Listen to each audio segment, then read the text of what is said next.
నన్ను క్షమించు దేవా,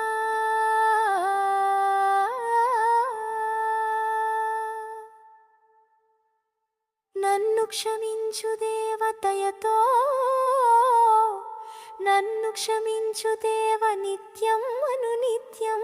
నా మనస్సు నీ దివ్య పాదాల చింతనే, ఏ చింతలు లేకుండా ఉండడం తప్ప.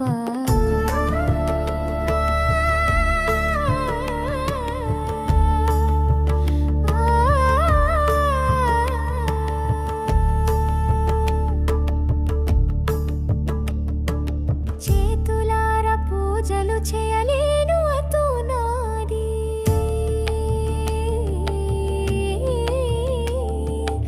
ఆనందంతో గొల్లకు యాత్రలకు వెళ్ళలేని స్థితి నాది, పుస్తకాలు కూడా చదవలేని దీన స్థితి నాది.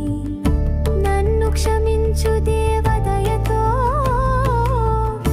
నన్ను క్షమించు దేవ నిత్యం అనునిత్యం. నా మనస్సు నీ దివ్య పాదాల చింతనే, ఏ చింతలు లేకుండా ఉండడం తప్ప. తల్లి గోవు నుండి విడివడిన తల్లడిల్లుతున్న లేగదు